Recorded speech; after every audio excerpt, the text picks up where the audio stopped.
भक्तों, ओम नमः शिवाय, श्री शिवाय नमस्तुभ्यं, जय श्री महाकाल। जी हाँ भक्तों, क्या आपके भी घर में कोई ऐसा व्यक्ति है जिसका विवाह नहीं हो पा रहा?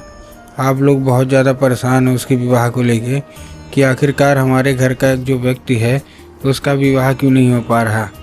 आपको समझ में भी नहीं आ रहा कि आखिर ऐसा क्या हो गया जिसके कारण उस व्यक्ति का जो विवाह है वो नहीं हो पा रहा। तो आपको परेशान होने की बिल्कुल भी आवश्यकता नहीं है, क्योंकि आज जो मैं आपको उपाय बताने वाला हूँ, अगर उसको आपने ध्यान से सुन के और अच्छे तरीके से कर लिया तो अवश्य रूप से आपके घर का जो कोई भी व्यक्ति है जिसका भी विवाह नहीं हो पा रहा, अवश्य रूप से उसका जो विवाह है वो होगा ही होगा। क्या करना है, कैसे करना है, अवश्य रूप से मैं बताने वाला हूँ। तो बस उपाय ध्यान से सुन के अच्छे से करिएगा ज़रूर, ताकि आपके घर का जो कोई भी व्यक्ति है जिसका भी विवाह नहीं हो पा रहा, अवश्य रूप से उसका जो विवाह है वो हो ही हो। ठीक, देखिए आपको भी पता है कि पूज्य गुरुदेव की जो कथा होती है उसमें लाखों की भीड़ आती है। कैसे भीड़ आती है? लाखों की भीड़ आती है। और जब गुरुदेव की कथा में लाखों की भीड़ आती है तो वहाँ ज़्यादातर जो भक्त होता है वो क्या करते हैं, पत्र के द्वारा अपनी इच्छा और अपनी मनोकामना जो होती है वो गुरुदेव तक पहुंचाते हैं। तो अभी गुरुदेव की कथा चल रही थी, आज से 4 से 5 महीना पहले की बात है। गुरुदेव की क्या है, कथा चल रही थी और गुरुदेव की कथा में लाखों की भीड़ आई। अब जब गुरुदेव की कथा में लाखों की भीड़ आई तो वहाँ ज़्यादातर जो भक्त थे उन्होंने क्या किया, गुरुदेव को पत्र लिखा। और गुरुदेव ने जब पत्र पढ़ा तो उसमें यही था कि गुरुदेव, हमारे घर का एक लड़का है, किसी का लड़का है, किसी का लड़की, इनका विवाह नहीं हो पा रहा।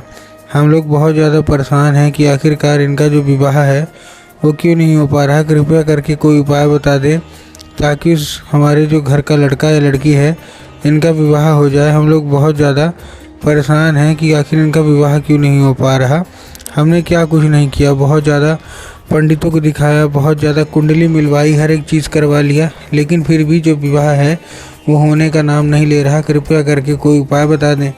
अब जैसे ही गुरुदेव ने ये देखा तभी गुरुदेव ने 2 से 3 उपाय बताए और कहा, केवल और केवल ये उपाय कर लेना, तुम्हारे घर का जो कोई भी व्यक्ति है, जो कोई भी सदस्य है जिसका भी विवाह नहीं हो पा रहा, अवश्य रूप से उसका जो विवाह है वो होगा ही होगा। अब जैसे ही गुरुदेव ने उपाय बताया तो लोगों ने जा जाके इस उपाय को घर में करना शुरू कर दिया।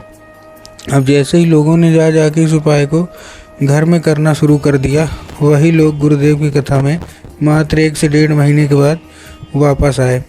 अब जैसे ही वो लोग गुरुदेव की कथा में वापस आए तो उन्होंने क्या किया, फिर से एक बार गुरुदेव को पत्र लिखा। लेकिन ये वाला जो पत्र था ये गुरुदेव को धन्यवाद के रूप में पत्र था कि गुरुदेव धन्य हो आपका, आपके द्वारा बताया गया उपाय हमने कर लिया है, हमारी सारी इच्छा, सारी मनोकामना जो है वो भी पूरी हो गई है, आपका कोटि कोटि धन्यवाद। मतलब हमारे घर का जो कोई भी व्यक्ति है उनका जो विवाह है ना वो पूरा हो गया था, तो वो धन्यवाद बोल रहे थे गुरुदेव को।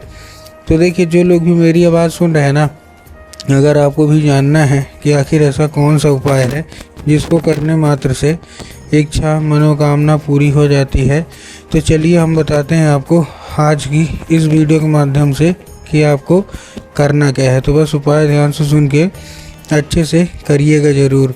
तो देखिए, जो हमारा सबसे पहला उपाय है, इस उपाय में आपको करना क्या है, आपको सबसे पहले 3 काली मिर्च लेना है और साथ में आपको लेना है 1 धतूरा। तो 3 काली मिर्च ले लिया, 3 काली मिर्च के साथ साथ आपको क्या चाहिए, 1 धतूरा। ठीक, तो धतूरा भी ले लिया। अब धतूरा लेने के बाद आपको करना क्या है, जैसे आपने धतूरा लिया, धतूरा लेने के बाद आपको सबसे पहले करना क्या है, आपको केवल और केवल अपने बच्चे का जो भी जिसका भी मतलब विवाह नहीं हो पा रहा उसके हाथ में देना है और उसको भेज देना है कहाँ, सीधा शिव मंदिर। अब जैसे ही आप शिव मंदिर पहुँचेंगे, मतलब जो भी आपका बच्चा है शिव मंदिर पहुँचेगा, उसको बोलिएगा कि दक्षिण दिशा में खड़ा हो जाए और उत्तर की ओर अपना चेहरा कर ले।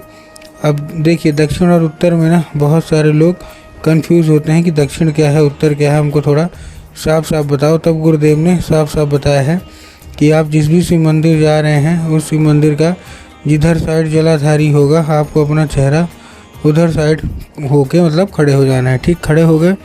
अब खड़े होने के बाद आपको करना क्या है, एक नाम लेके, कौन सा, महादेव का बहुत ही सुंदर सा नाम है श्रम्भेश्वर महादेव। तो आपको करना क्या है, केवल और केवल श्रम्भेश्वर महादेव का नाम लेके और उन्हीं का स्मरण करके आपको चुपचाप क्या कर देना है, अर्पित कर देना है बस। पूज्य गुरुदेव कहते हैं कि अगर आपने ऐसा कर लिया तो अवश्य रूप से इच्छा मनोकामना जो है वो पूरी होगी ही होगी।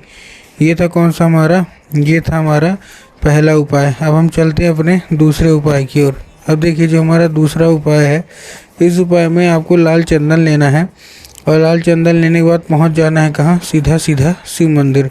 अब लाल चंदन लेने के बाद जैसे आप शिव मंदिर पहुंचेंगे, शिव मंदिर पहुंचने के बाद आपको करना क्या है, जैसे शिव मंदिर पहुंचे, शिव मंदिर पहुंचने के बाद आपको चुपचाप करना क्या है, केवल और केवल आपको माता शोक सुंदरी वाली जगह में क्या कर देना है, अर्पित कर देना है। मतलब जो चंदन है वो माता शोक सुंदरी वाली जगह में अर्पित करना है। अब माता शोक सुंदरी की जगह कहाँ होती है, जलाधारी के बिल्कुल बीचों बीच। तो आपको वहीं अर्पित करना है और माता से उसको औषधि के रूप में मांगना है कि माता कृपया करके हमको इसको औषधि के रूप में प्रदान करिए। अब क्या होगा, अभी औषधि का रूप ले लेगा। अब आपको करना क्या है, उसी 5 मिनट तक आपको खड़े रहना है और 5 मिनट तक खड़े रहने के बाद आपको चुपचाप वो जो चंदन है वो अपने फिर से उंगली में लगाना है और उसको लगाते हुए सीधा उसको लेके कहाँ जाना है, अपने घर। जैसे घर आएंगे तो जहाँ आप लोग सोते हैं और जिधर साइड सर करके सोते हैं ना, उधर साइड की जो दीवार होगी ना, उसी दीवार में आपको वो लगा देना है। पूज्य गुरुदेव कहते हैं कि उस चंदन के जरिए स्वयं माता जो हैं वो आपके घर में प्रवेश करेंगी ही करेंगी और आपके घर का जो कोई भी व्यक्ति है उसका विवाह होगा ही होगा।